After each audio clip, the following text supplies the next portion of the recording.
Buenas tardes y bienvenidos a esta presentación de las recomendaciones de la Sociedad Científica de Neumología SEPA sobre la vacuna COVID-19 en las enfermedades respiratorias.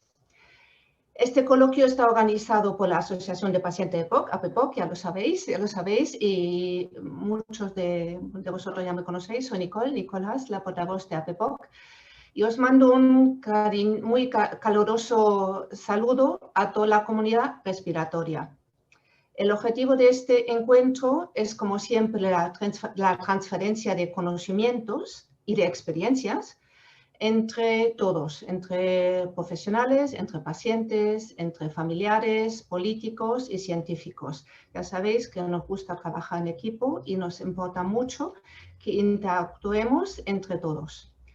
Hoy contamos con dinamizadores de máximo nivel y estamos súper contentos. Antes de nada, me gustaría presentar a las personas que me acompañan hoy. Por un lado está el doctor Felipe Villar, jefe asociado en neumología de la Fundación Jiménez Díaz en Madrid. Felipe es vicepresidente de Neumo Madrid y es el anfitrión o el autor principal del documento de consenso de SEPA que vamos a presentar hoy. Felipe, muchas gracias por estar con nosotros nuevamente. Ya has estado en enero con nosotros. Muchos de vosotros que nos estáis viendo le recuerdan porque nos ha hecho mucho hincapié en el tema no solamente de la vacuna neumococo, sino en la tosferina. Pues Felipe, encantado que estés con nosotros. Muchas gracias por prestar tu tiempo a la comunidad respiratoria.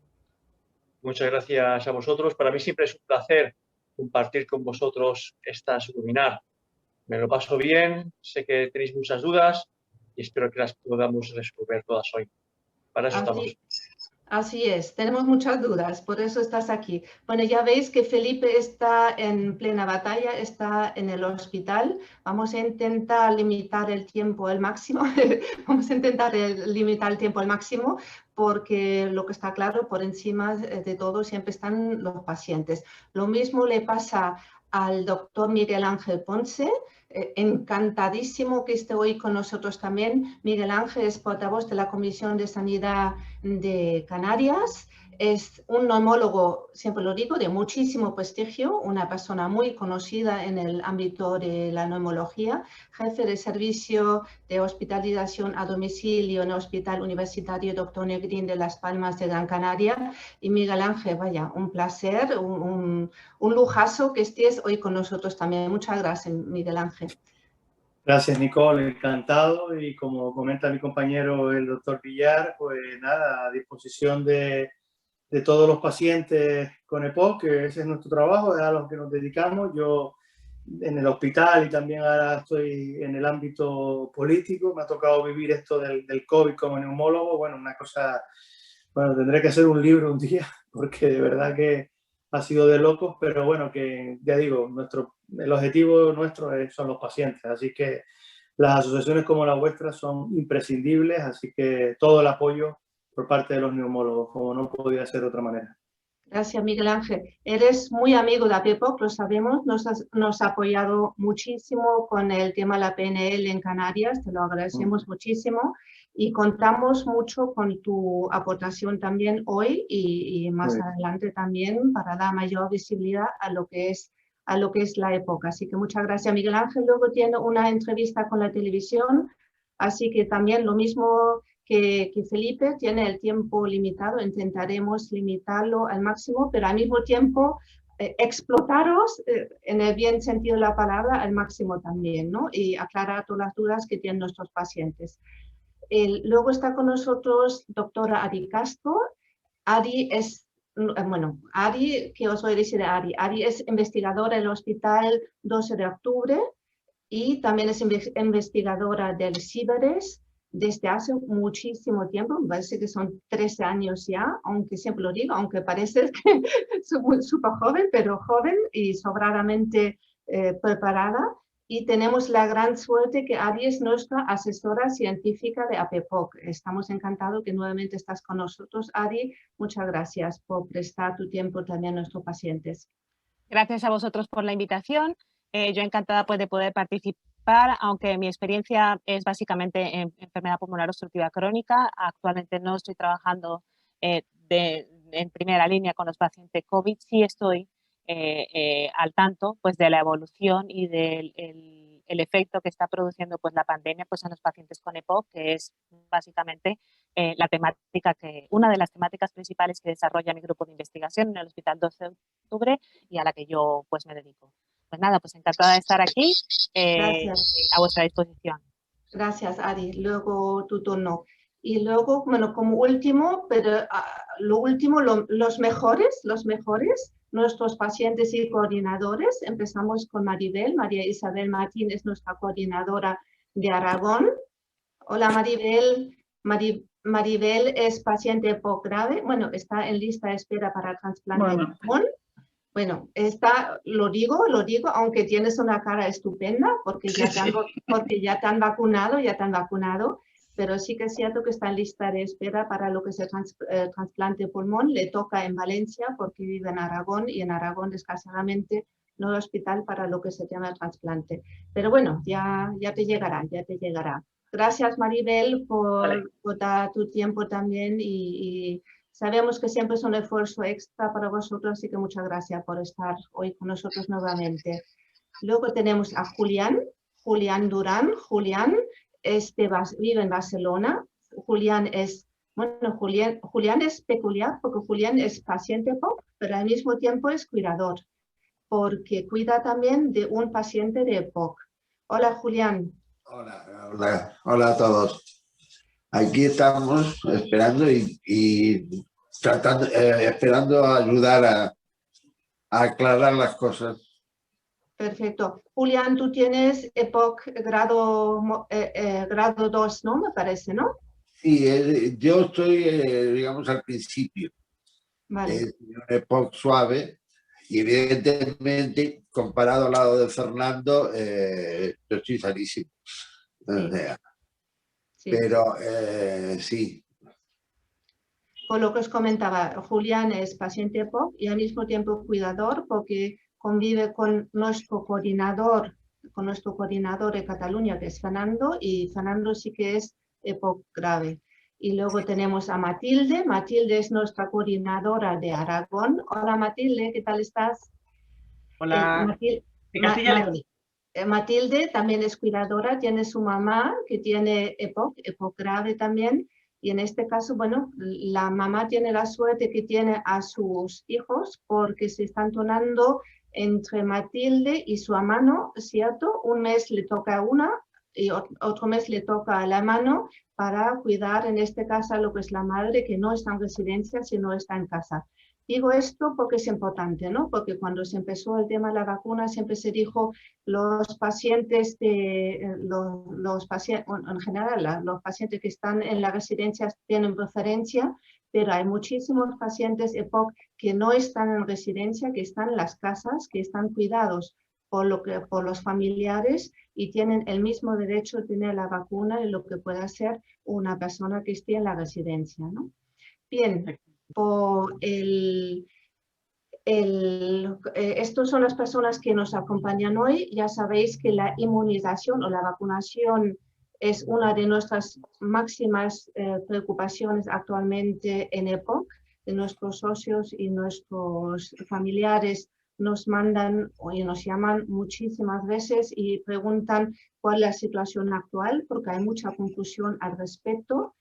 Y sí que es cierto que aunque la ministra Darias dijo que la vacunación va como un tiro, me parece que es lo que ha dicho, pues desde luego la percepción que tienen nuestros pacientes y nuestros familiares no es la misma, ¿no? Nosotros estamos muy preocupados, hemos puesto en marcha varias acciones desde hace ya varias semanas, no solamente ese tipo de webinars, sino hemos tenido una reunión con la presidenta, donde estuvo Ari también, por cierto, con la presidenta de FACME, la Federación de Asociaciones Asociaciones Científicas, Pilar Garrido, para trasladarle también las preocupaciones de nuestros pacientes.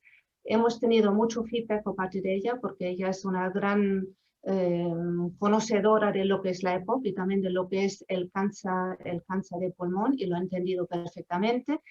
nos hemos puesto en contacto con el Colegio General de Enfermería también, hemos tenido expreso apoyo por parte de lo que es enfermería, no solamente a través de las notas de prensa que han mandado, sino también porque han mandado varias cartas a la ministra pidiendo precisamente la priorización de nuestros pacientes EPOC en esta estrategia de vacunación que se está llevando a cabo. Y también hemos puesto en marcha hace algunas semanas un change.org, y de momento me parece que llevamos 51.500 o algo así de firmas, personas solidarias, personas socialmente comprometidos que entienden perfectamente la situación de los 3 millones de pacientes de EPOC que tenemos actualmente en España. Sin más, no quiero enrollarme demasiado. Hoy tenemos por la suerte de contar, como os dije antes, con Felipe. El Felipe, bueno, a través de lo que es SEPA, han puesto en marcha unas recomendaciones para lo que son los profesionales sanitarios relacionados con lo que es la vacunación para lo que es la comunidad respiratoria. Sin duda, un proyecto pionero, porque a mí me consta que creo que es el primero, que a nivel internacional no hay ningún otro escrito que tenga recomendaciones, sí recoge lo que es la situación COVID, pero no recoge lo que son las recomendaciones para lo que es para la comunidad respiratoria. Y nos parece una iniciativa muy interesante, no solamente interesante, sino sobre todo que hay que transmitirlo hacia lo que es la sociedad, hacia lo que son nuestros pacientes y nuestros familiares. Y por eso estamos hoy aquí, y no me quiero enrollar muchísimo más, sino le paso la palabra a Felipe para que nos comente un poco más cuál es el contenido de este documento de consenso que fue publicado hace muy poquito, hace una semana o 2 semanas o alguna cosa de esta, ¿no? Me parece, Felipe. Muy bien, muchas gracias. Por intentar poner un poquito en contexto, una vez establecida la pandemia, la búsqueda de la solución más rápida o más efectiva ha sido la vacuna, porque no había previsiones de que pudiera haber algún fármaco eficaz para contrarrestar el virus, ¿no? Hasta ahora, esa carrera que se inició pues, en verano o incluso antes del año pasado, tenemos, para que os hagáis una idea, 274 vacunas en proyecto. De ellas, 92 en fase clínica, ya una fase muy cercana, pero solo aprobadas por la EMA, es decir, por nuestro gobierno, 4, ¿no? Y en el mundo se están utilizando aproximadamente 11, ¿no? Las conocéis, es decir, no hace falta que os diga nada, ya sabéis que la de Pfizer y la de Moderna están basadas en los mecanismos de RNA, que son de 2 dosis separadas en 3-4 semanas, y sabéis que la de AstraZeneca es una vacuna fundamentalmente en vector viral no replicante que se hace en animal, en este caso en mono, y la nueva de Janssen es lo mismo, es una viral, pero en humanos, ¿no? Utilizando el adenovirus fundamentalmente. No son 2 modelos distintos de vacuna, y hay otras más que en este caso pueden llegar o no a la población española, porque si algo estamos viendo es que no es necesaria una vacuna para que haya una inmunidad colectiva, sino que se van a necesitar de más. Probablemente se vayan a ir sumando otras a medida que la EMA las vaya aceptando, ¿no? Actualmente, a día de ayer, hay 5.400.000 personas en España vacunadas con una pauta completa, lo cual significa más o menos el 11%, 11,5% de la población, tiene un poco más de 1 de cada 10 personas, ¿no? Y eso debe de generarnos o transmitir confianza, ¿no? Porque sobre todo nosotros estamos viendo en los hospitales que las vacunas funcionan. Es decir, que los pacientes vacunados, sobre todo, como todos sabéis, aquellos que son de mayor edad o de residencias, ya no ingresan nada. Es muy raro ver a un paciente mayor ingresado. La mayoría de los pacientes que tenemos ahora son pacientes jóvenes entre 40, 60, 70 años, ¿no? Por tanto, quiero transmitiros esa confianza en las vacunas, en el que hay que vacunarse, porque realmente estamos viendo que las vacunas son eficaces, y para nosotros también pensamos que son vacunas, ¿no? La estrategia que ha hecho por ahora el gobierno ha sido muy clara, es decir, y está predominando el bien colectivo del individual. Y por eso ha hecho una estrategia basada en la edad del paciente y en determinados grupos de riesgo, como sabemos que son pues, el personal sanitario o distintos grupos que tienen ciertas características y que están expuestos por su profesión o por su capacidad o discapacidad, ¿no? Hace poco, ahora estamos ya con la actualización 6 de la estrategia y ya en la 5 ya se empezaron a meter grupos de riesgo, como pueden ser los que son o los que tienen trasplante tanto de progenitores hematopoyéticos como de monozoido, como puede ser, por ejemplo, un pulmón.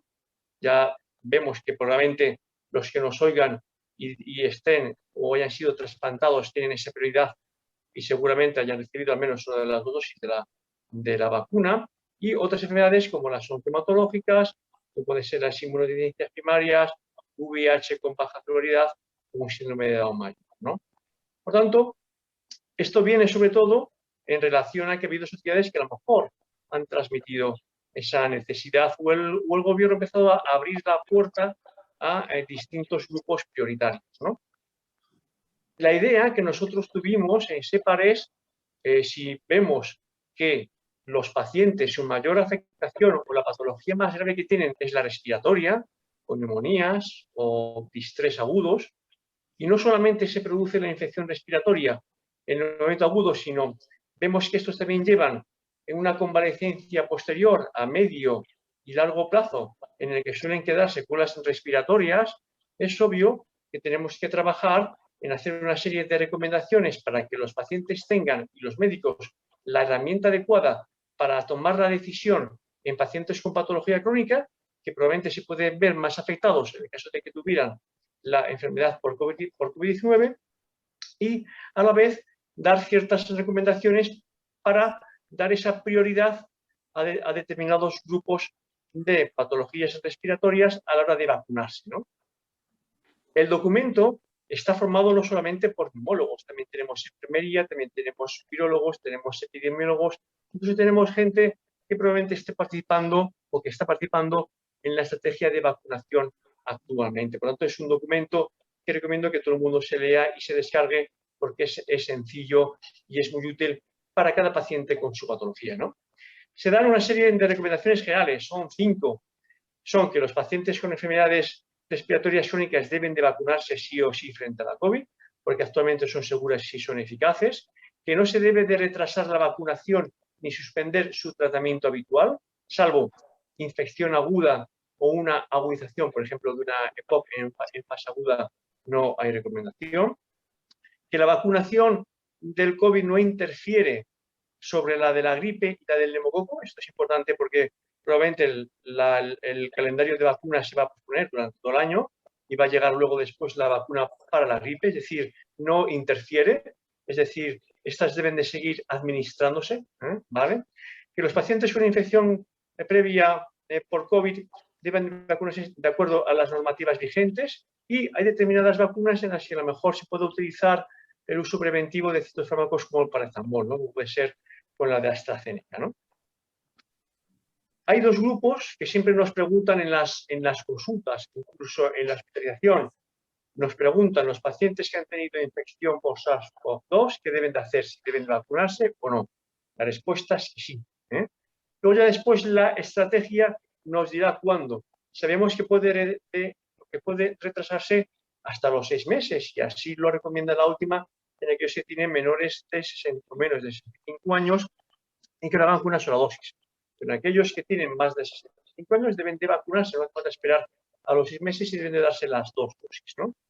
¿Qué pasa en estos pacientes? Pues que también hay que advertirles de que a lo mejor pueden tener cierta reacción postvacunal en aquellos que no hayan pasado al menos esos 6 meses, ¿no? Yo, por ejemplo, tengo ahora un paciente que me ha venido con fiebre y con cefalea y que se vacunó de la segunda dosis hace 2 días, pero que pasó la infección hace 2 meses. Por tanto, es lógico que estando cercana a la infección pueda tener algún tipo de efecto secundario mínimo, pues eso, una cefalea o una fiebre, cuando se dé la segunda dosis. Nosotros, los médicos, yo por ejemplo he pasado el COVID en la primera ola en los primeros días, la primera dosis me fue muy bien y con la segunda pues noté cierto cansancio, vamos, como si me hubiera jugado un partido de fútbol ayer, antes de ayer, pero a las 12-24 horas ya estaba bien. Así que por ahora vemos que son seguras y los efectos son muy diferentes a los de otra vacuna, ¿no? Y también nos preguntan los que tienen infección actual, como puede ser a lo mejor un paciente agudizado. Y en estos, los que les decimos, los que tienen la infección actual, es que se debe de posponer la medicación en aquellos que tienen una infección aguda grave con fiebre o que puede estar, por ejemplo, asociada a una enfermedad de base grave, ¿no? Hay 3 grupos de pacientes que consideramos muy importantes, que son los pacientes con asma, con EPOC y con bronquiectasias e infección bronquial crónica. Voy a dejar el EPOC para el final de estos 3. En los pacientes asmáticos, que seguro que hay alguno que nos está oyendo, siempre se aconseja la vacuna, sobre todo en aquellos pacientes que tienen un asma grave, pero la recomendación es a todos, ¿vale? En aquellos con un asma grave que estén con tratamientos biológicos, pueden recibir la vacuna, siendo aconsejable retrasar esa administración del biológico 5 o 7 días después. Es decir, y esto creemos que es fundamental para esa vigilancia de los efectos de esa vacuna. Algo que también tienen que tener aquellos asmáticos con sensibilización a alérgenos inhalados, en el que no hay evidencia, pero que como siempre tienen que ver si les produce o no cierta reacción alérgica, ¿no? En estos, de los que tienen antecedentes de reacción anafiláctica a fármacos biológicos, aquí probablemente hay un motivo de discusión y ver cuándo se administra o no esta vacuna, pero probablemente por ahora no hay que administrar, ¿vale? ¿Qué pasa en aquellos que tienen bronquiectasias e infección bronquiales crónicas? Porque tenemos muchos pacientes con EPOC que aparte de EPOC tienen bronquiectasias, esas reacciones que se provocan un poco continuo y que tienen una infección crónica y que a veces están con fármacos inhalados de manera prolongada durante 2, 3, incluso 6 meses, ¿no? En estos también les recomendamos que se vacunen contra la COVID-19, pero lo razonable es esperar a que si está en el momento de infección, esta se haya superado, ¿no? Y no recomendamos que hagan ninguna pauta previa de antibióticos, esteroides de manera previa, ¿no? ¿Qué pasa en el EPOC? Pues la EPOC es una enfermedad, una de las pocas en las que se ha demostrado que los pacientes que tienen EPOC y COVID van mal. Es decir, tienen un peor pronóstico y la evolución de la enfermedad suele ser también peor. Por lo tanto, el paciente EPOC de por sí es prioritario en la vacunación contra el COVID-19. ¿De acuerdo? Incluso hay un colectivo dentro de la EPOC, que son los de déficit de alfa-1 antitripsina, que también son prioritarios a la hora de recibir la vacunación. En este caso, los pacientes con EPOC hay que tener en cuenta 2 cosas más, ¿vale? La primera es que ni el tabaquismo, ni los tratamientos para el EPOC, ni el tratamiento de reposición de los que tienen el déficit de alfa-1 antitripsina constituyen una contraindicación para la vacunación. El paciente debe de seguir tomando su medicación habitual. Es decir, si yo estoy con un inhalador, con un broncodilatador, con un corticoide, no debo de retirar la medicación por el hecho de que me vayan a poner una vacuna. ¿De acuerdo? Y la otra, que es, como dijimos antes, de sentido común, es que durante los episodios de agudización, independientemente de la gravedad de la misma, es recomendable esperar a que haya pasado esa agudización para que nos podamos vacunar, ¿no? Otros grupos que nosotros vemos en el documento, que voy a pasar de manera somera, son aquellos pacientes con hipertensión pulmonar, en los que se recomienda la vacunación, es decir, y si es verdad que se están recibiendo tratamiento anticoagulante, este tampoco lo deben de retirar. En el caso de los pacientes que tengan tromboembolia, tampoco hay contraindicación para la vacunación y tampoco hay que retirar el tratamiento anticoagulante y solamente no se vacunaría durante la fase aguda o más aguda de una tromboembolia pulmonar, ¿no? Pues los pacientes con cáncer son pacientes que ya están dentro del grupo prioritario, ¿eh? No hace falta hablar mucho más de ellos. Incluso los del trasplante, los pacientes con trasplante de pulmón prioritarios, y sabemos que ellos lo están haciendo, ¿no? Y el otro grupo muy parecido a la EPOC que también es un grupo prioritario, son aquellos que tienen lo que llamamos enfermedad pulmonar intersticial difusa. Es lo que conocemos con fibrosis pulmonares, pacientes que dicen que tienen fibrosis en su pulmón. Este también es un grupo que consideramos prioritario. Igualmente aquellos que tienen fibrosis quística, ¿no? Y que deben de vacunarse sí o sí, pero también deben de esperar si están en el momento de agudización, ¿no? Y luego hay alguna otra serie de condicionantes que tampoco vamos a explicar, pero que pueden ser muy selectivos en un grupo muy reducido de pacientes. Esto es, a grosso modo, las recomendaciones que nosotros damos, ¿no? El documento hace 3 conclusiones muy importantes. Una, que las vacunas para la COVID-19 no solo son seguras y eficaces, sino que actualmente es la mejor herramienta para la prevención y para el control de la pandemia. Que si la infección por el SARS-CoV-2 puede provocar lesiones graves del sistema respiratorio, especialmente en aquellos vulnerables con enfermedades respiratorias crónicas como la EPOC, la vacunación en estos tiene que ser prioritaria, ¿vale?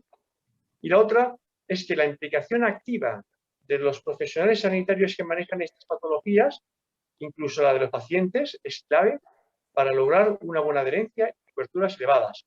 Los pacientes son claves para conseguir la prioridad de la vacunación en su grupo de patología.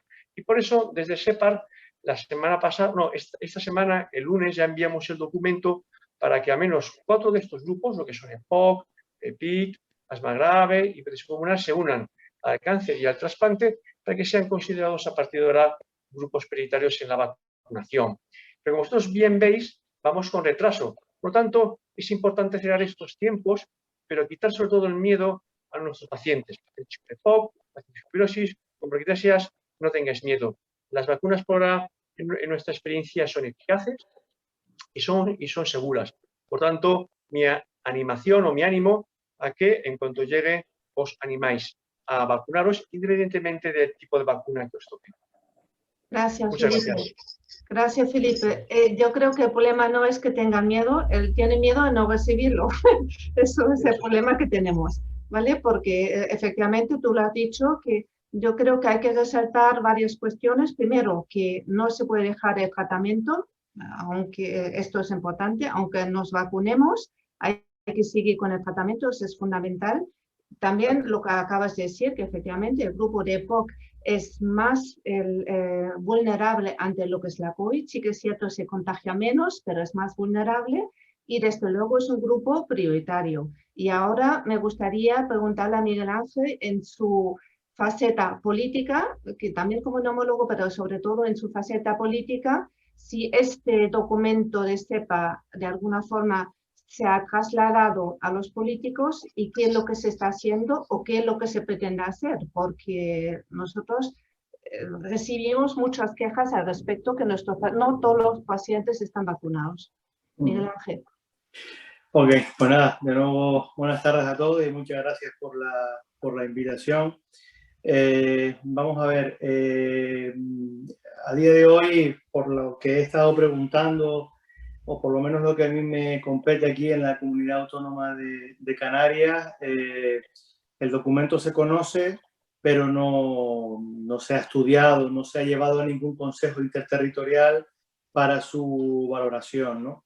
Lo primero que hay que decir es que habitualmente lo que estamos observando desde el ámbito político, quizás también el tener la doble visión, ¿no? Desde la política y desde mi actividad sanitaria, porque mantengo mi actividad sanitaria en activo, no, lo primero para mí es la parte clínica, no la política. Yo solamente voy a los plenos y a las comisiones de sanidad y sigo con mi actividad asistencial y he renunciado al sueldo de político porque lo tengo muy claro, ¿no? Pero tengo esa doble visión que yo creo que es muy interesante y que le recomiendo a los profesionales, no solamente de la sanidad, sino en general. A veces es importante ver los toros desde ambos lados de la barrera, ¿no?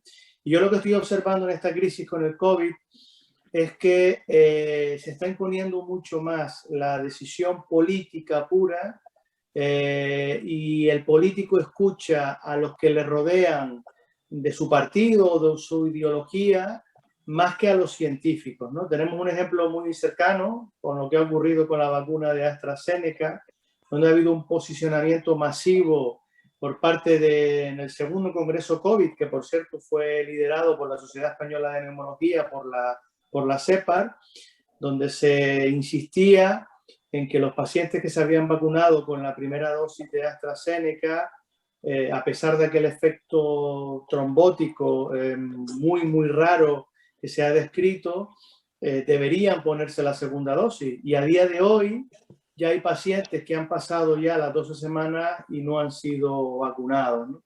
Eso como primera reflexión que me sirve para explicar un poco que todo este tipo de iniciativas cuesta mucho que lleguen a los políticos. Los políticos no suelen ser muy permeables a, digamos, los profesionales independientes, y en este caso no son demasiado permeables. Les cuesta mucho escuchar a la sociedad científica, ¿no? Tenemos un ejemplo con lo del visado, ¿no? De la triple terapia, que como bien sabes la Asociación para la EPOC luchó muy intensamente y que costó mucho, ¿no?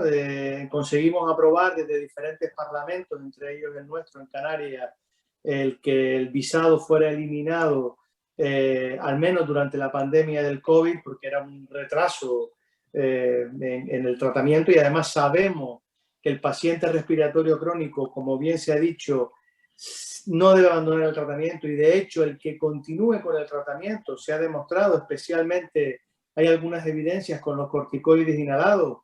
De hecho sabemos que los corticoides orales son hoy por hoy de los tratamientos que más evidencia tienen en el control de la inflamación producida por el COVID. Parece que el paciente respiratorio crónico bien tratado con sus broncodilatadores puede tener una menor incidencia de casos de COVID, ¿no? Pues a pesar de eso, costó muchísimo porque, bueno, la burocracia, la parte política, el coste y demás, pues bueno, se impone a las evidencias científicas.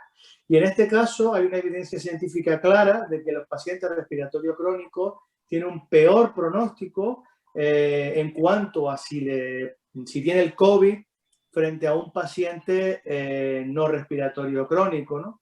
Pues a pesar de eso, y que por lo tanto debería estar en ese grupo 7 de pacientes prioritarios junto con los oncohematológicos y demás, no es una realidad, y yo creo que va a costar bastante. Ahora mismo se está en otra cosa, se está en el estado de alarma. Ahora el debate está en el estado de alarma. Todos los esfuerzos políticos están centrados en qué hacer desde el punto de vista jurídico para después del 9 de mayo mantener las restricciones que yo creo que todos coincidimos que son aún necesarias, porque, como bien comentó el doctor Villar, con un 11% de la población inmunizada no tenemos una inmunidad de rebaño suficiente como para poder, digamos, disminuir las restricciones que deben de ser necesarias para evitar las aglomeraciones, para seguir manteniendo los toques de queda, evitar el ocio nocturno y todo aquello que, bueno, que produzca reuniones y aglomeraciones, y más ahora además que tenemos nuevas cepas que parece que son más infectivas que la cepa original de Wuhan. Y este tipo de propuestas pues les cuesta. De todas maneras, intentaremos elevar la voz, intentaremos, yo me comprometo a llevar la propuesta también en este caso los políticos de Canarias, que tenemos una buena relación con la ministra, porque es canaria, Carolina Darias es canaria, con lo cual la conocemos bien, y bueno, y en principio vamos a intentar llevar esta propuesta, ¿no?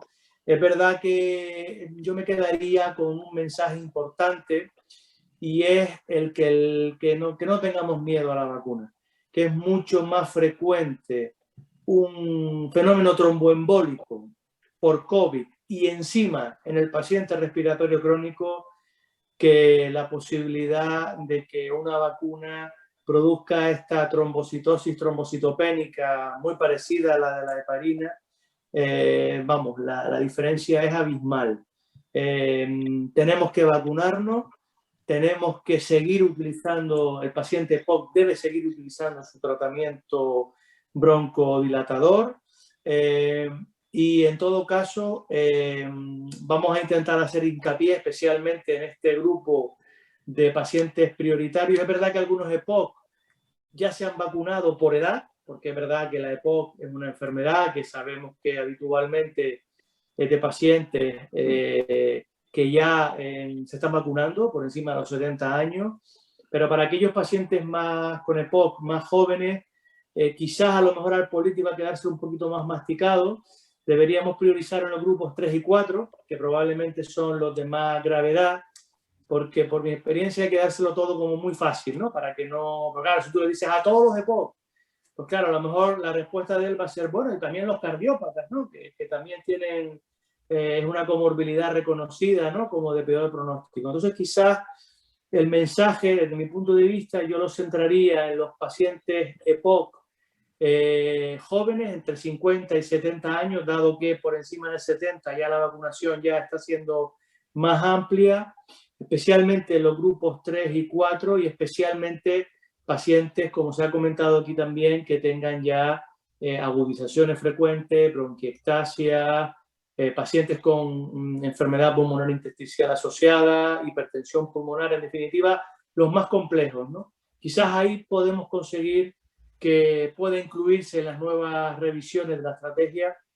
más que darle al político todo el EPOC en su conjunto, ¿no? Que les puede asustar, ¿no? Es mi propuesta de cara a intentar convencerles y por mi parte pues intentaré alzar la voz aprovechando mi vertiente política. Es verdad que en Canarias estamos en la oposición, no estoy en el gobierno, pero es verdad que mantengo una relación bastante activa con el gobierno y con los dirigentes. Además, allí en Canarias tenemos a Amos García, que seguro que todos lo conocéis, que es el presidente de la Sociedad Española de Vacunología, y vamos a intentar llevar la propuesta e impulsarla desde el ámbito político para que pueda ser una realidad más pronto que tarde. Pero me quedo con ese mensaje de tenemos que vacunarnos, no tengamos miedo a la vacuna y en este sentido cualquier duda que podamos tener al respecto, que por otra parte es lógica porque se ha generado mucha confusión, los mensajes han sido muy contradictorios. Yo creo que los políticos tienen que dejarse llevar más por los científicos, pues no ha ayudado porque notamos un cierto miedo a una vacuna frente a otras y demás. A mí me pone esta, no me ponga la otra. Que el paciente EPOC lo tenga claro, que la vacuna que le pongan, que se la ponga, que eso es mucho más útil para su pronóstico que no ponérsela. Y ahí lo dejo para que surja el debate. Gracias, Miguel Ángel, por tu transparencia, por tu compromiso. Además, os puedo decir, en este caso, no es el típico político que suelta ahí su rollo y luego no lo cumple, sino si se compromete, realmente se compromete. Sí, Así sí. que lo sabemos y te lo agradecemos. Y estamos de acuerdo que efectivamente, que lógicamente hay pacientes EPOC que posiblemente no son prioritarios, pero luego hay otros pacientes EPOC, efectivamente los de grado 3 y 4 y los pluripatológicos que luego necesitan la vacuna. Ya muchos lo han recibido, pero no todos. Le voy a pasar el turno a nuestros coordinadores y a nuestros pacientes, si no se nos va el tiempo. Matilde, tu pregunta, no sé, Felipe seguro que está atendiendo alguna consulta, así que aprovecha en este caso a Miguel Ángel para preguntarle lo que quieras preguntarle, tanto con su gorrito de político como neumólogo. Mira que Felipe también está ahí volviendo, al que tú quieras, a Felipe o a Miguel Ángel. Yo he anotado, gracias Nicole, he anotado varias dudas que creo que son más o menos rápidas. Por ejemplo, mi madre ya tiene las 2 dosis. Primero, sigue teniendo muchísimo miedo y os quería preguntar, persona como mi madre, 74 años, EPOC muy grave, 16 horas de oxígeno al día, ya la han vacunado y sigue diciendo que ella prefiere no salir por todo lo que oye en la tele. Entonces mi pregunta es, ¿qué medidas, qué forma tengo yo de cuidar que ella sí empiece a tener una vida un poco más normal y a salir una vez que es vacunada, con el miedo que le está transmitiendo? Y luego también, en caso de mi madre o en el caso de todas las personas, una vez que te vacunan, mi madre sí que ha pasado 2 o 3 días un poco malos, pero mi pregunta es, ¿en qué tengo que fijarme? ¿Durante cuántos días? Para que, pues, no creo que sea el caso y estamos tranquilas en este aspecto, pero yo no tengo ni idea qué tengo que ver como reacción negativa a la vacuna y en cuánto tiempo tengo que dejar de preocuparme en esa posible reacción negativa. Bueno, respondo yo si quieres y luego Felipe. Bueno, la primera pregunta, evidentemente un paciente, ya hay un posicionamiento por parte de la CDC americana. Un paciente vacunado con 2 dosis ya tiene un nivel de protección, al menos lo estudiado es a lo largo de 6 meses, el nivel de inmunidad que tiene es muy elevado, por lo tanto las posibilidades de que si se coge el COVID les produzca una enfermedad grave disminuyen drásticamente. De hecho, en los grupos 1 de residencias sociosanitarias, bueno, ya prácticamente una rareza encontrar un paciente que nos ingrese desde el ámbito sociosanitario, y el número de pacientes por encima de 80 años que están ingresando es muy bajo, ¿no? Por lo tanto, transmitirle tranquilidad en cuanto a que las posibilidades del COVID, que lo pueda, si llega a infectarse, puede infectarse, pero las posibilidades de que tenga una enfermedad grave son muy bajas, ¿no? Eso no quita para que haya que seguir manteniendo todas las medidas de seguridad en cuanto a mascarilla, y evitar aglomeraciones. Pero yo le invitaría, y además en el paciente EPOC es fundamental, a que pudiera salir de casa, dar un paseo en zonas amplias, bien ventiladas, con su mochila de oxígeno, si la tiene en este caso, porque creo que mantener en el paciente EPOC un grado funcional óptimo, todos sabemos que mejora el pronóstico, ¿no? Esto ha sido uno de los grandes problemas del confinamiento y de los miedos bueno, que han surgido con esta enfermedad. Pero sobre todo transmitir la seguridad de que ya está protegida ella y de que en ese sentido, bueno, pues tiene que estar mucho más tranquila. Evidentemente ella la mascarilla no la debe utilizar, porque si está con gafas nasales no es lo recomendable, pero poder salir a una zona abierta. No sería recomendable, por ejemplo, ir a un centro comercial con muchas personas, una zona abierta, un día de buen tiempo, ahora viene el verano. Yo creo que es tremendamente recomendable. Y en cuanto a la vacuna, a la segunda pregunta, normalmente los efectos suelen ser a las 24 horas, los efectos clásicos, la fiebre, el cansancio, el malestar. Yo con la primera vacuna no noté nada, pero con la segunda dosis de Pfizer me pasó como a Felipe, que me dolía el brazo y estuve un día como así agotado, como cansado y demás, pero rápidamente pasó el efecto. Y en cuanto al tema de los trombos, que es lo que más miedo da, suele ocurrir habitualmente en personas por debajo de los 55 años, por lo tanto no es el caso de su madre. Suele ser en los primeros 15 días aproximadamente, y normalmente bueno, produce una cefalea que cambia con la posición, muy intensa. Puede haber aparición de hematomas en la piel, hinchazón en las piernas, en las extremidades inferiores, pero ya digo, es un fenómeno muy poco frecuente y además ocurre habitualmente en población joven. La única quizás contraindicación que habría que dejar clara en la vacuna de AstraZeneca y en la de Janssen es alguien que haya tenido un efecto adverso con la heparina. Eso se va a incluir en ficha técnica porque parece que produce una bajada de plaquetas muy parecida a la heparina, a la trombocitopenia que produce la heparina. Pero en todo caso es un efecto adverso que incluso tiene tratamiento, que ante cualquier síntoma, acudiendo a cualquier centro hospitalario, se puede poner tratamiento.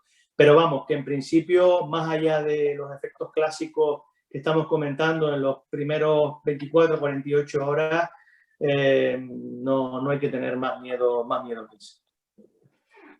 Yo poco añadir, sobre todo que sigan las recomendaciones que han marcado el gobierno, el ayuntamiento, la consejería en donde siga, que es la mejor forma de protegernos todos, porque ella va a estar protegida para no tener una enfermedad grave si a lo mejor puede llegar un poco a transmitir esa enfermedad, ¿no? Que hay cierta duda en eso, ¿no?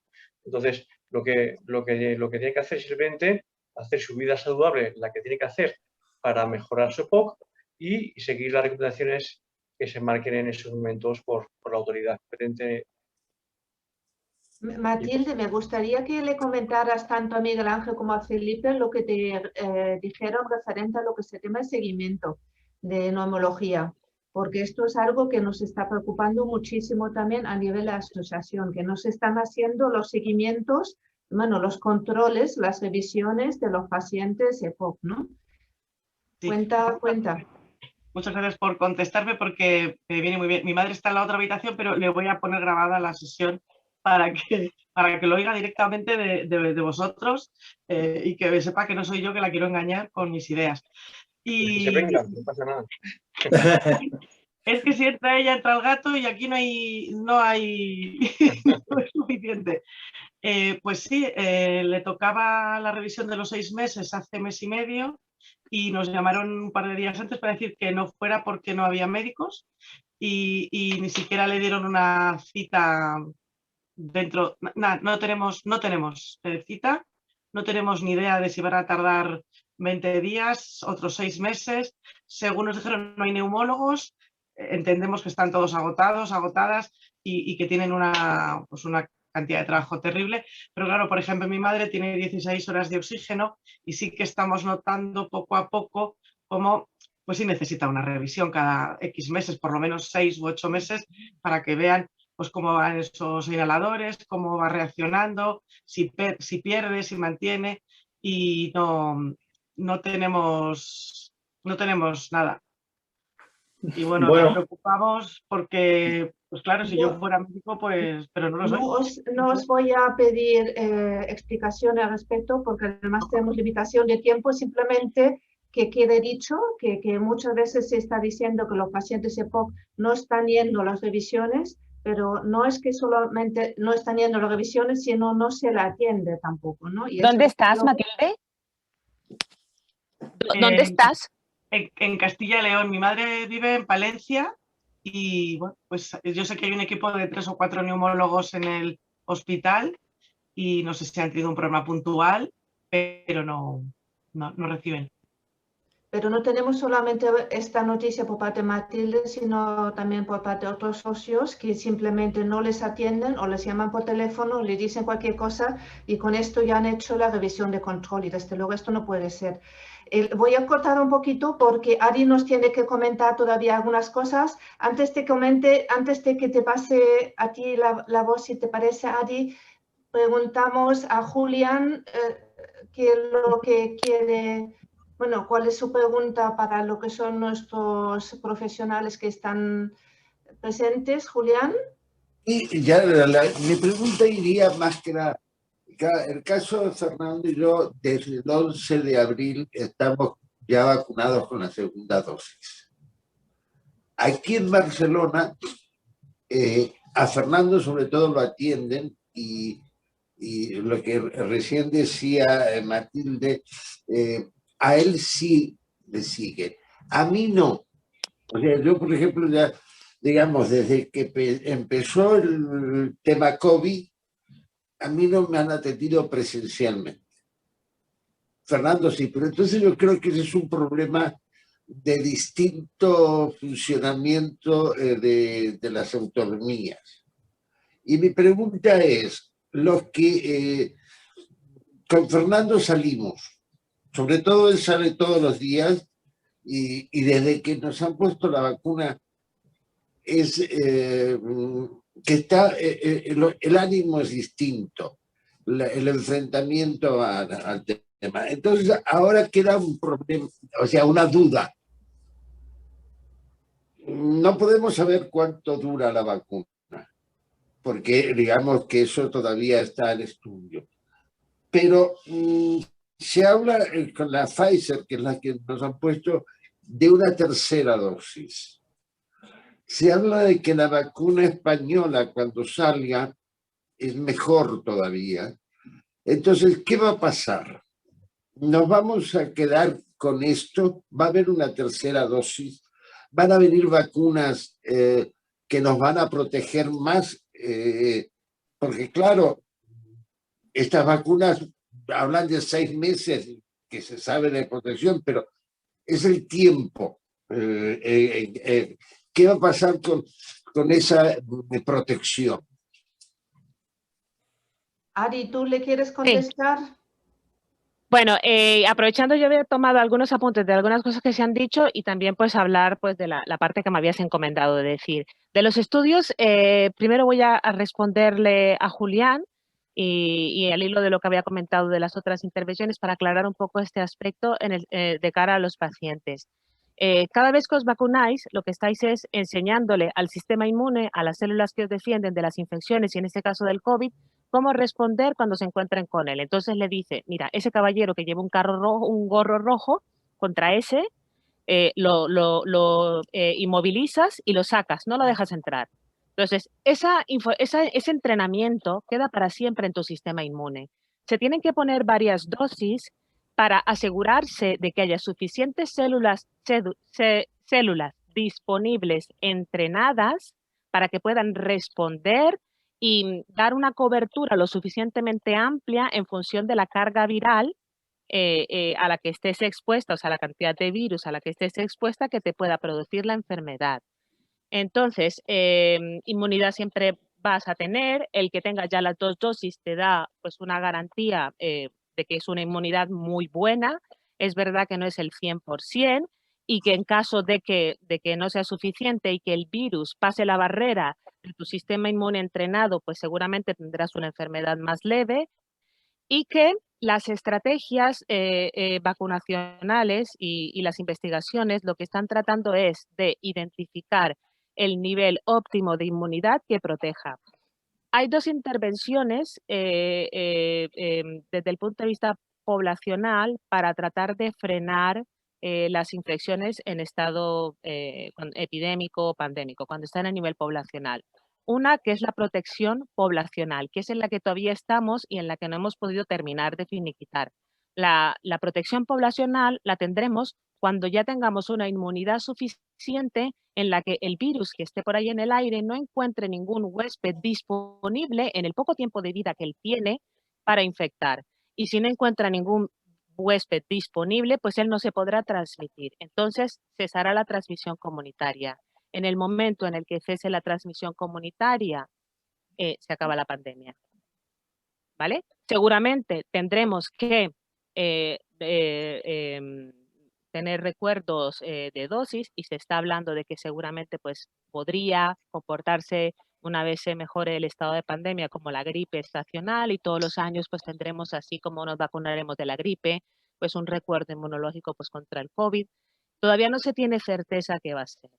Respecto a qué tipo de vacuna poner, ya habían dicho los anteriores compañeros, el doctor Ponce y el doctor Villar, que en este momento, en el momento actual, lo importante es entrenar a tu sistema inmune con la profesora que tengas disponible y tu profesora puede ser Pfizer, Moderna, la que sea, ¿vale? Ya luego, a medida que los estudios y que las cortes vayan avanzando, entonces a partir de aquí voy a hablar pues del estudio que es la corte más grande de COVID que se está siguiendo, que es la corte COVID, que ya tiene casi 5.000 pacientes, que va dirigido básicamente a estudiar la evolución de estos pacientes más críticos, tratando de identificar aquellas intervenciones para detectar precozmente aquellos que ingresan en el hospital porque tienen enfermedad severa, pero que rápidamente se van a deteriorar para tratar de frenar ese deterioro con la intervención más eficaz. Y aunque ya se ha visto que la ventilación mecánica precoz y garantizar pues, la ventilación y el oxígeno en estos pacientes, además de las otras medidas de soporte para controlar la inflamación, es eficaz, hay un justo equilibrio en el que ellos están tratando de trabajar para que esa ventilación mecánica no produzca más lesión pulmonar que pues, el beneficio que produce. Las investigaciones seguirán avanzando sobre los tipos de vacunas también, sobre las mejores intervenciones para los pacientes que habrá y independientemente de que el panorama más adelante sea con sesgo, de pronto en unos años, digamos, para este tipo de población es mejor la vacunarle con la Pfizer. todos los años. Para este tipo de población, pues es mejor vacunar con AstraZeneca. De momento, nos da igual la profesora que nos pongan para que entrene a nuestro sistema inmune, para que nos defienda contra la enfermedad y tratar de controlar la pandemia para evitar y cortar con la transmisión comunitaria. Otra cosa que quería enfatizar era la propuesta del doctor Pons. O sea, me parece clave tratar de enfocar la estrategia para lograr la vacunación y obtener cobertura poblacional en los pacientes con EPOC con lo del rango de edad. Es verdad que ya nosotros lo estamos viendo en la UCI, ya lo dijo el doctor Villar en la Fundación Jiménez Díaz, nosotros también en el 12 de octubre hemos visto cómo en el sector de edad que está vacunado, la media de paciente de UCI ha bajado, son pacientes cada vez más jóvenes, porque la media que antes la teníamos en 70 años se ha reducido a 40 más o menos, porque ya la otra población está vacunada. Entonces, quizá desde el punto de vista político o de presión social e institucional para pues, lograr avanzar en estas coberturas poblacionales hacia población susceptible y que lo necesita, esa puede ser una buena estrategia para lograrlo en más corto plazo. Terminarán vacunando a los EPOC, a todos, nos terminarán vacunando a todos, pero la idea es que sea lo más pronto posible. Y finalmente, sobre los efectos, dos pinceladas sobre los efectos secundarios y sobre la carga viral. Sobre los efectos secundarios, o sea, que hay tres tipos de efectos secundarios, los locales, que es el dolor en la punción, que son los síntomas sistémicos, y los severos. Los severos es la menor, los signos de alarma, los que significan que tienes que consultar inmediatamente. Cuando te ponen la vacuna, teóricamente tienen que haberte informado sobre el tipo de vacuna que estás recibiendo y los efectos secundarios que es esperable que son más frecuentes. Y alertarte, te dan un papel. No sé si a los que ya los habéis vacunado tenéis el papel donde os ponen la vacuna que han puesto y los efectos secundarios, y a los que tenéis que prestar atención, por ejemplo, en el caso de AstraZeneca, para llamar y pedir una evaluación pues, prioritaria pues, por lo que sea. Adi,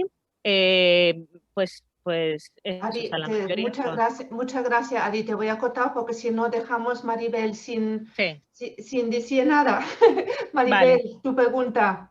Gracias, Adi. Súper claro. Nos quedamos con la profesora, que la profesora es femenina, además. Genial.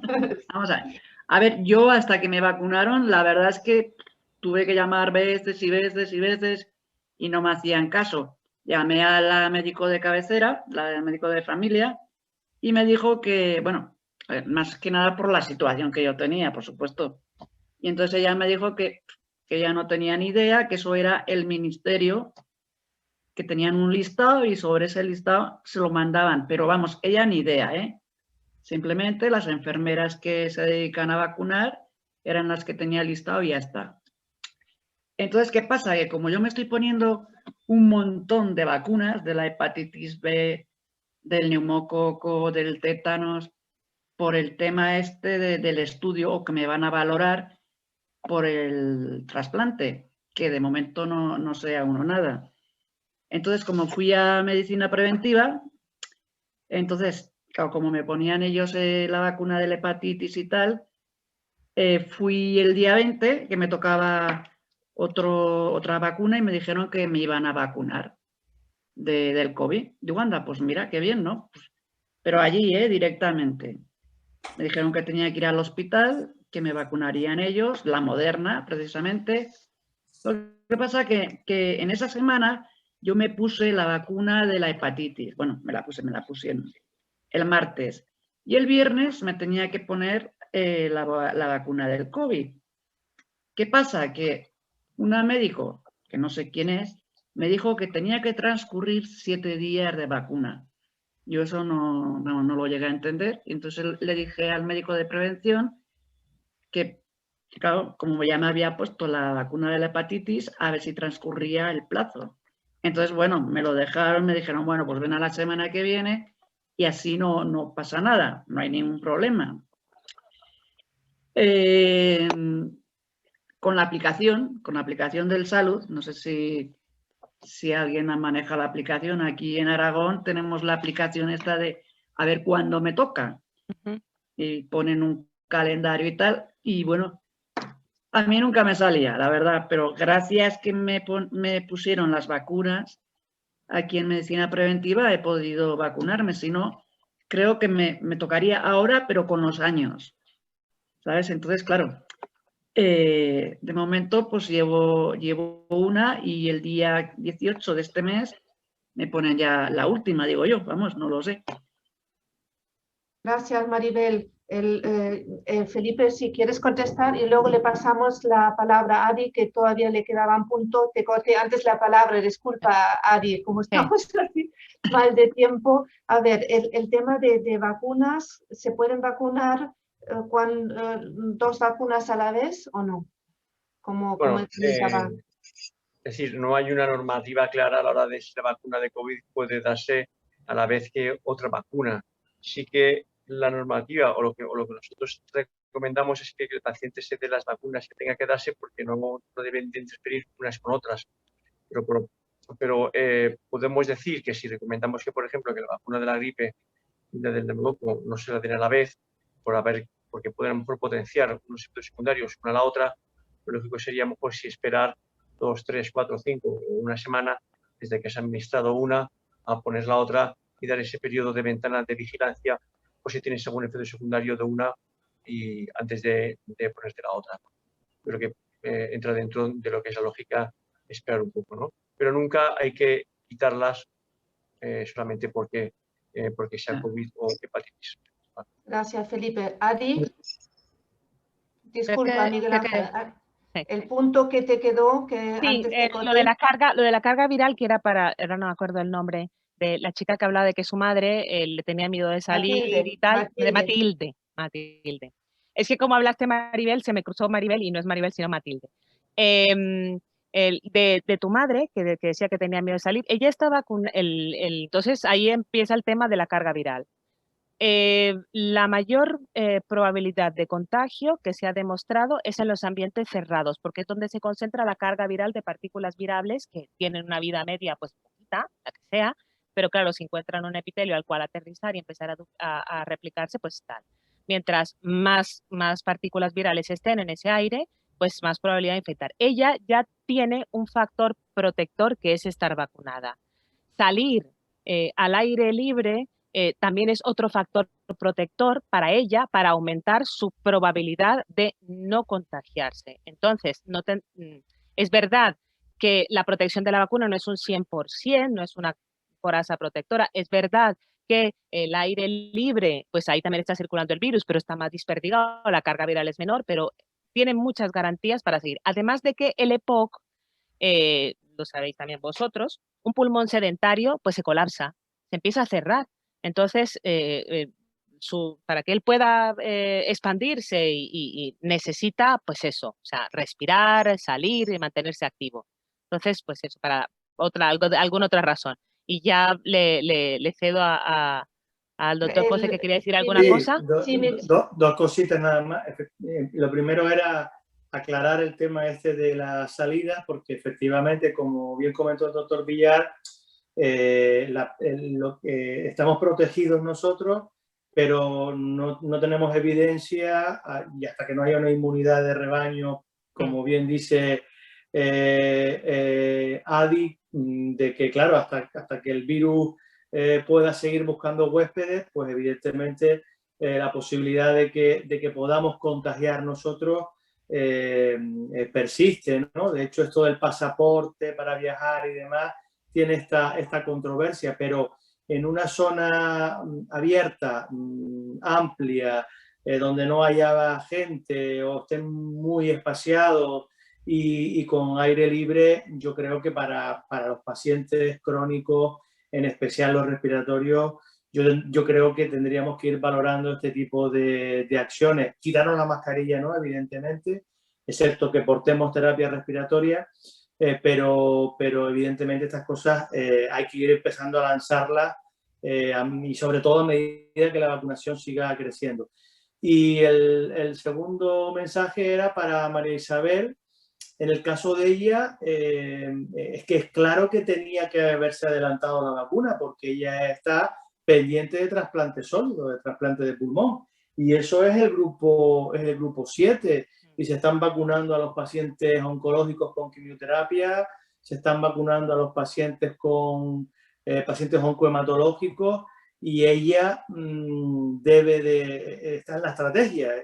El caso claro es el de ella, ¿no? El que no está claro es el EPOC avanzado con comorbilidad, que es lo que estamos pretendiendo con la propuesta que estamos haciendo, ¿no? Pero el caso de ella, vamos, es que si no la vacunan... Acuérdate, Miguel Ángel, que se puso la gente que estaba en lista de trasplante en la última actualización, ¿eh? Anteriormente no estaba. Correcto, exacto. Pero bueno, la última actualización yo la tengo aquí, creo que lleva 3 semanas, ¿no? Me parece. Sí, efectivamente, la última. 3, 4 semanas, que está aquí el grupo 7, y claramente el punto 2 habla de trasplante de órganos sólidos, en lista de espera, y el primero es el de pulmón, además. Así que pero antes no estaba, eso es recientemente que se pusieron. Bueno, muchísimas gracias a todos. Jolín, el tiempo ha ido corriendo. Súper interesante, nos habéis aclarado muchísimas dudas. Os damos las gracias de verdad y esperamos poder contar con vosotros en otro momento. Muchísimas gracias a todos. Queda todo grabado, como hemos comentado. Un besito para todos y por favor, toda la comunidad respiratoria que haga las revisiones, que no se olviden que hay que ir al neumólogo y al médico de atención primaria para hacer la revisión. Muchas gracias. Gracias a vosotros. Un fuerte abrazo. Muchísimas gracias. A vosotros.